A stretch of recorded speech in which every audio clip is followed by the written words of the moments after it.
Sean bienvenidos a un nuevo video de Julia. Hoy veremos funciones. En Julia existen dos formas de definir una función. La primera sería en bloque y la segunda en línea. Independientemente de la sintaxis a utilizar, el resultado siempre va a ser el mismo. Por ejemplo, una función en bloque se la realiza de la siguiente forma. Utilizamos la palabra reservada función, seguido del nombre de la función. Para el ejemplo va a ser f1. Ingresamos los argumentos entre los paréntesis, en este caso va a ser x, y el valor de retorno, que simplemente va a ser x más 2. Una función en línea sería de la siguiente forma. El nombre de la función, para el ejemplo, va a ser f2. El nombre del o los argumentos, en este caso va a tener 2, que va a ser x y y. Y el valor de retorno, que en este caso va a ser, se va a realizar mediante el símbolo igual. Y va a ser x más y. Estas dos son las formas en las cuales en Julia puedes definir o declarar una función. Ahora bien, cuando nosotros utilizamos la función en bloque, observamos que en este ejemplo no tenemos la palabra retorno. Y es que en Julia, cuando no se coloca la palabra retorno, siempre nos envía por defecto la última línea de código.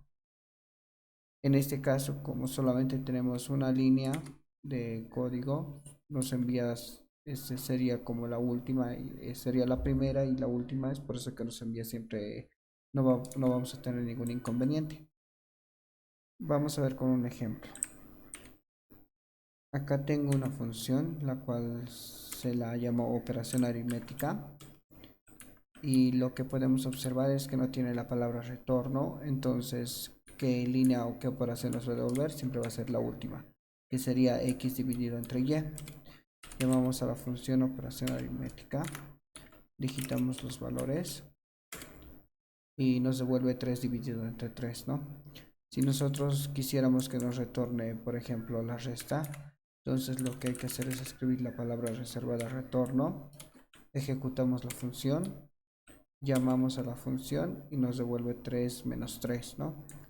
Lo mismo podemos hacer con cualquier línea de operación que nosotros queramos ver, ¿no? En este caso va a ser la multiplicación.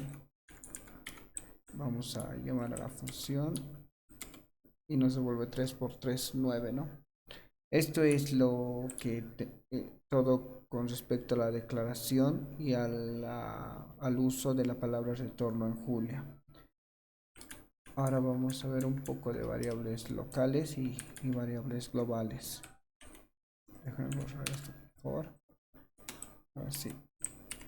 Una variable local se caracteriza porque su ciclo de vida de una variable declarada va a estar dentro de un ámbito local, en ese caso dentro de una función, y solamente va a durar en lo que dura la ejecución de la función. Por ejemplo, acá tengo una función la cual se la ha llamado var local, la cual va a tener dos variables de ingreso de sí, dos variables locales, disculpen. La que va a ser la A y la B. Entonces A va a estar representado bajo esta operación y B bajo la siguiente operación. Entonces lo que va a pasar una vez que nosotros ejecutemos la evaluación var local, por ejemplo voy a darle 1 y 2, las variables A y B no van a ser definidas, bueno, no van a ser reconocidas por Julia fuera de la función. Es decir, que si nosotros llamamos a la variable A o a la variable B, Julia nos va a enviar como no definido, ¿no? Acá tenemos, nos indica que A no ha sido definida. Y con B va a pasar lo mismo. B no ha sido definida. Eso es una variable local. Simplemente que su ciclo de vida va a durar o va a permanecer en lo que dentro de la función, ¿no? O en un ámbito local de la función. ¿Para cuál es la utilidad? Para utilizar como operadores auxiliares, para utilizar más que todo como operadores auxiliares para simplificar algunas fórmulas complejas o que podrían llegar a ser largas y difíciles de entender, más que todo con el ruido visual, ¿no?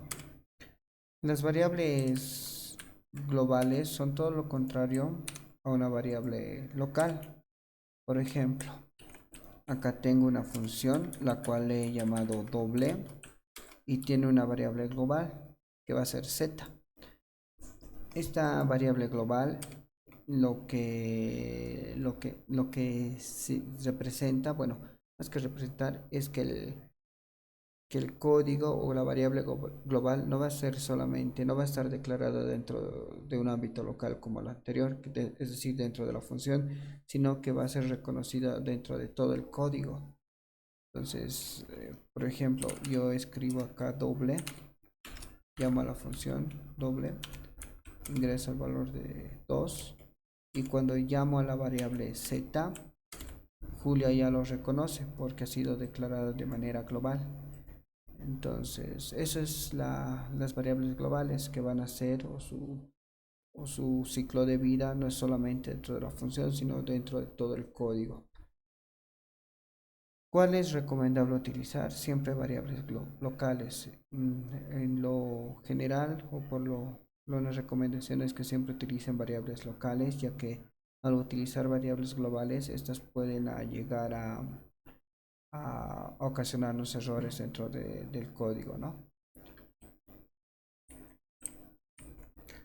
Ahora vamos a ver un poco de funciones anónimas y tuberías, ¿no? Una función anónima en Julia se la declara de la siguiente forma. Por ejemplo, acá estoy indicando que va a ser, bueno, la sintaxis de la función anónima sería la siguiente, ¿no? Va a ser un argumento, en este caso va a ser x, seguido del símbolo que parece una flechita, que simplemente es la resta y al lado de un mayor que. Entonces, esto nos indica el comportamiento que va a tener este argumento, que simplemente va a ser el valor ingresado, que va a ser x más 2. ¿Cuál es la característica de una función anónima? Que carece del nombre, ¿no?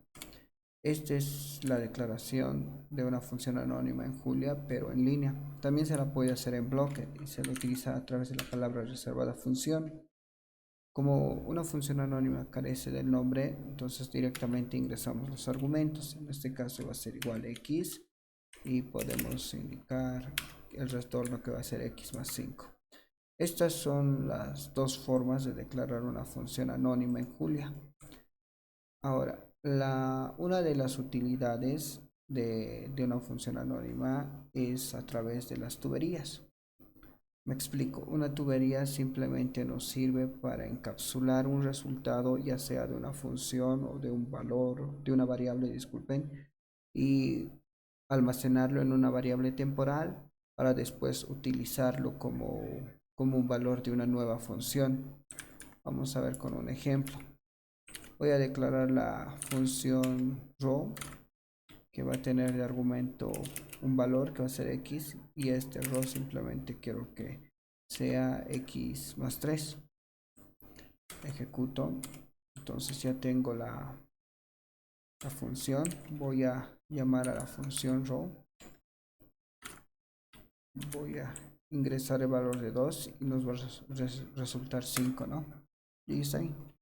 Ahora, a este resultado yo le voy a encapsular en una variable temporal y quiero sumarle el valor 2. Entonces eso lo vamos a hacer a través de una tubería, por ejemplo. Y eso se hace mediante este símbolo que sería simplemente una barrita al lado de un mayor que. Esto nos va a indicar que ya estamos utilizando tuberías. Entonces a este resultado que es 5, ¿no ve? Al 5 que es el resultado de row evaluado en 2, lo voy a encapsular en una variable z y esta variable z va a tener el comportamiento, va a ser una función anónima bajo la siguiente operación, que va a ser z más 5 para que nos devuelva 10. Entonces ejecutamos y nos devuelve 10, ¿no? ¿Qué es lo que hemos hecho? Hemos encapsulado el resultado, la hemos almacenado en una variable temporal z y a ese resultado le hemos sumado más 5. Algo bueno de las tuberías es que pueden ser evaluadas en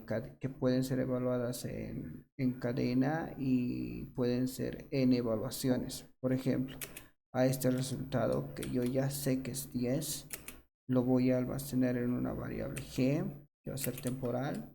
Para eso utilizo las funciones anónimas y lo voy a dividir entre 10, ¿no? Entonces el resultado va a ser 1.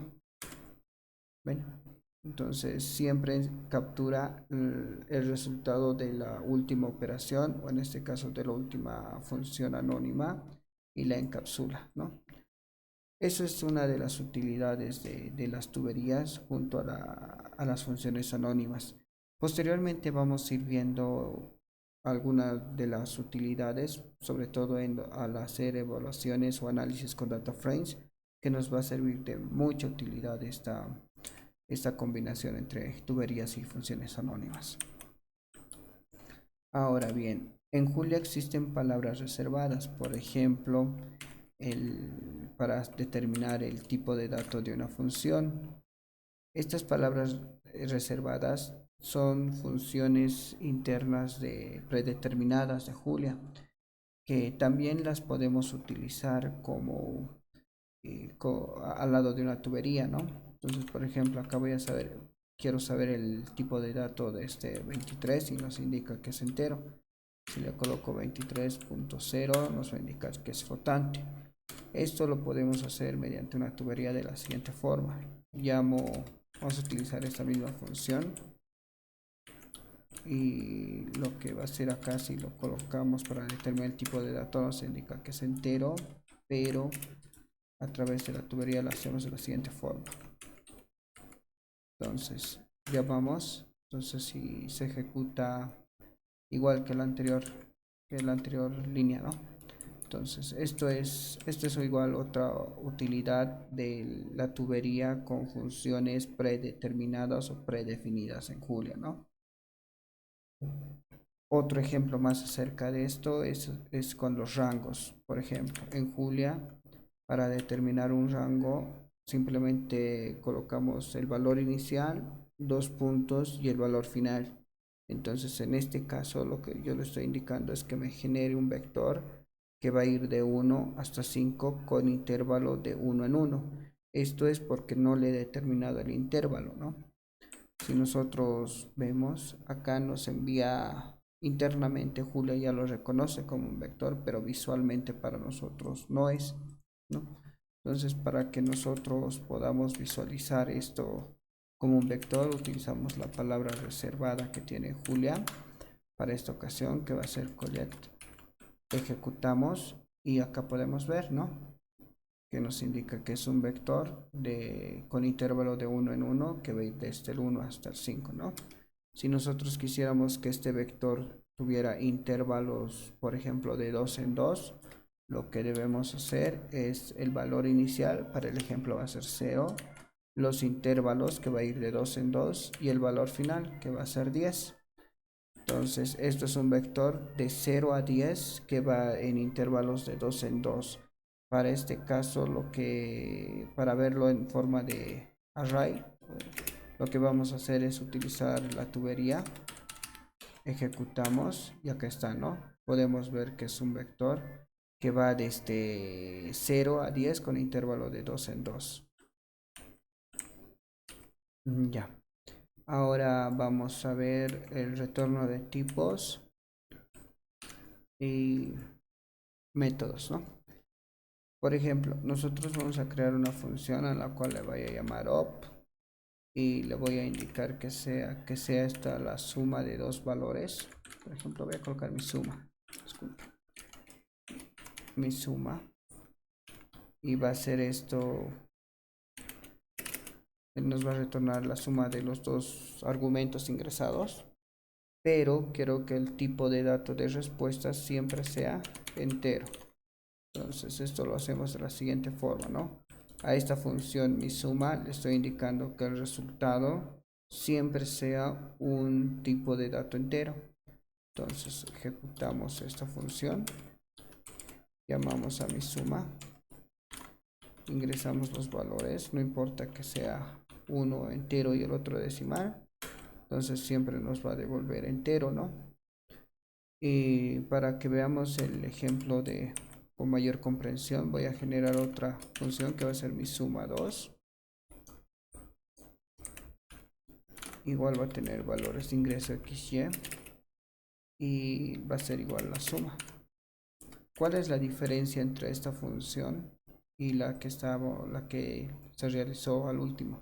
Es que en esta le estoy indicando el tipo de dato de retorno y en esta no. Vamos a ver qué es lo que pasa si nosotros llamamos a la función mi suma 2.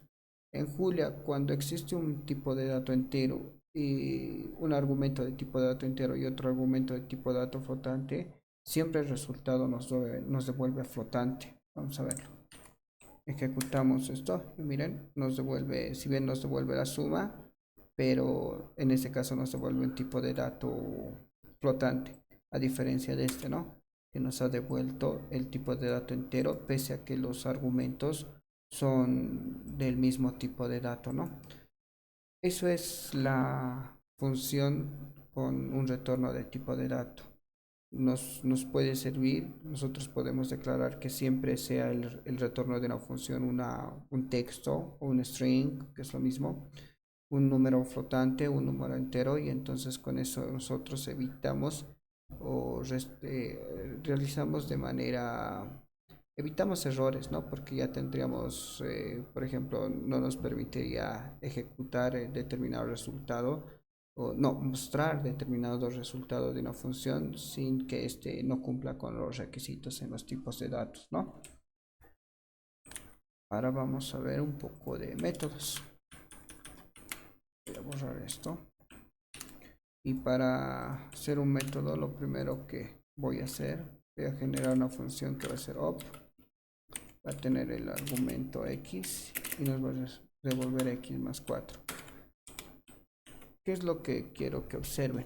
Que cuando nosotros hemos creado acá una función op, lo que nos devuelve acá, que nos dice que es una función genérica con un método, ¿no? Entonces, ¿esto qué se refiere? Cuando nos indica que tiene un método, nos está mencionando que esta función tiene un tipo de dato. Y la consulta es acá, pero esta X no tiene ningún tipo de dato. Si nosotros miramos el video anterior, podemos determinar o sabemos que Julia, cuando un valor no tiene un tipo de dato, por defecto le da el valor ANI. Entonces podemos decir que sí tiene un tipo de dato, ¿no? Entonces esto es lo que nos indica esto. Ahora vamos a ver cómo podemos aumentar los métodos y ver la utilidad de esto, ¿no? Con un ejemplo. Voy a generar una función a la cual lo voy a llamar función, lo voy a llamar operación. Lo voy a hacer en línea, por favor.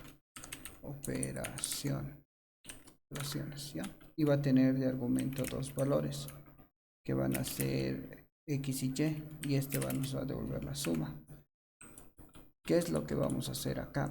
A x le voy a llamar, lo voy a declarar con un tipo de dato entero y a y le voy a declarar con un tipo de dato entero. Entonces, en este caso, miren, estoy declarando la función operaciones. Entonces, significa operaciones va a tener un método, el cual el primer método va a ser simplemente una tupla de tipo de datos y esa tupla va a ser entero, entero. Ahora vamos a generar otra vuelta a la función operaciones. Más que generar, vamos a llamar a la función operaciones. En este caso voy a hacer en línea para que veamos que es lo mismo. Voy a ingresar los valores de x y de y, los argumentos. En este caso el argumento x va a ser un número flotante y el argumento y va a ser un número entero. Y cuando ocurra esto, lo que voy a hacer es que nos devuelva x menos y.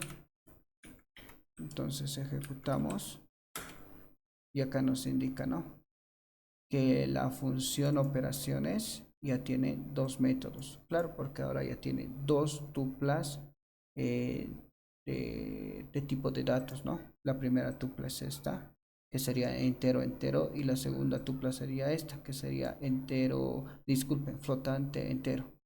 Lo mismo podemos hacer para generar las siguientes operaciones, ¿no? Voy a declarar esto, ahora que este va a ser flotante y este va a ser entero.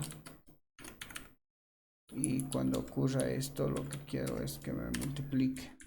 Entonces ejecutamos y ahora ya tiene 3 y lo vamos a hacer lo mismo con la división, pero en este caso vamos a utilizar una función en línea, ¿no? Y esta va a ser igual a flotante, flotante, flotante, flotante. Ejecutamos esta función y acá nos dice que hemos creado hasta el momento una función que se va a llamar operaciones, pero va a tener 4 métodos que van a responder a 4 tuplas de datos, ¿no? Ingreso de tupla de datos, ¿no? De la función. Vamos ahora a hacer el ejemplo, ¿no? Voy a llamar a la función operaciones. Voy a ingresar el primero, que sería 2 datos enteros. Como son enteros, lo que nos devuelve es la suma. Ahora este lo voy a cambiar, que va a ser un flotante, por ejemplo 3.0 menos 2, y nos devuelve la resta porque es flotante entero. Si yo le declaro a este entero y a este flotante, ingresamos y nos devuelve la multiplicación. Y por último, si a los dos le declaro como flotante, nos va a devolver la división, ¿no? Eso es una pequeña introducción acerca de los métodos. Posteriormente vamos a hacer unos ejemplos un poquito más complicados, más complejos, más que complicados, más complejos, y que nos sepan más de una mayor comprensión acerca de los métodos en Julia. Y es más, vamos a ver cómo crear nuestros propios métodos y bajo nuestros propios tipos de datos. Aunque una pequeña introducción acerca de esto ya lo hice en el video anterior, ¿no? Ahora, por último, vamos a ver número de argumentos de una variable. Por ejemplo, acá voy a declarar una función que lo voy a llamar cuadrado. Cuadrado 1 va a tener el argumento x y el resultado simplemente va a ser x al cuadrado. Ejecutamos esta función y lo que podemos ver, bueno, lo que hemos creado es simplemente que x se eleve al cuadrado. Cuando nosotros llamamos a la función cuadrado 1, ingresamos el valor de 2, nos va a devolver 4, ¿no? Pero si nosotros deseáramos que bueno, más que desear la necesidad por a veces determinadas ocasiones, es que x no es una variable constante o es algo dinámico. Por ejemplo, puede ser el registro de un listado, ¿no? Entonces esto es dinámico, puede ir aumentando o puede ir disminuyendo. Entonces en ese caso, esta función que hemos creado, cuadrado 1, no responde a esa necesidad. Si yo agrego otro argumento, más que otro argumento, otro valor al argumento x, nos devuelve error. Entonces para eso nos sirve esta parte que número de argumentos de variables. Vamos a crear una función que Visual Studio Code ya me reconoce como error porque nos está indicando que esto no es un argumento con varias variables, ¿no? Disculpen, una variable con varios argumentos. Ahora voy a llamar a una función, voy a crear una función que va a ser cuadrado, y esta función cuadrado lo que voy a hacer es igual, ingresar un argumento x, pero la diferencia es que va a tener estos 3 puntitos, 2, 3. Cuando nosotros ingresamos esta función con los 3 puntitos, lo que nos indica es que x va a recibir, o que sus argumentos van a ser dinámicos, pueden ser más o menos, es decir, que pueden ir variando, ¿no? Y por el momento, después les voy a explicar acerca de esta sintaxis, ¿no? Deme un momento, por favor. Primero concentrémonos en esos 3 puntitos, ¿no? Y después vamos a ver acerca de esta x con elevado al cuadrado, punto elevado al cuadrado, ¿no? Llamamos acá la función cuadrado. Ingresamos los valores, por ejemplo, en este caso voy a ingresar 2 y nos devuelve 4. Si nosotros ahora a esto le ingresamos un 3, nos devuelve 2 al cuadrado y 3 al cuadrado, y así con cualquier número que ingresemos. Entonces esto ya se vuelve de manera dinámica, ¿no? Le quitamos algunos valores e igual sigue dándonos sigue elevándolo al cuadrado cualquier argumento que vaya ingresando, ¿no? Eso es acerca de las funciones con número de argumentos, ¿no? Ahora, con lo que tengo pendiente sería esto, ¿no? Este puntito simplemente nos indica que cada argumento va a ser evaluado. Es más, sirve para elevar al cuadrado cada argumento que vayamos ingresando. Por ejemplo, yo acá tengo un vector que va a ser del 1 al 3. Si yo a este quiero que cada valor o cada elemento de este vector se eleve al cuadrado, si nosotros lo hacemos de la siguiente forma, nos va a marcar error. Pero si nosotros le agregamos un puntito, entonces este cuadrado se va a ir distribuyendo a cada elemento. Es decir, 1 elevado al cuadrado, 2 elevado al cuadrado y 3 elevado al cuadrado. Como esta es por dentro, es una tupla de argumentos, podemos ver, entonces este cuadrado se va a ir distribuyendo a medida que va ingresando. 2 al cuadrado, 3 al cuadrado, 5 al cuadrado, ¿no? Eso es la notación del puntito, que también es llamado en Julia como broadcast. Si nosotros utilizamos a la ayuda de Julia, ejecutamos y aquí vamos a ver algunos otros ejemplos, ¿no? De cómo podemos utilizar esta notación y la utilidad que tiene, ¿no? Bueno, eso sería todo acerca de las funciones. Espero que les sirva y agradecido por su atención y nos vemos en el siguiente vídeo. Gracias, hasta luego.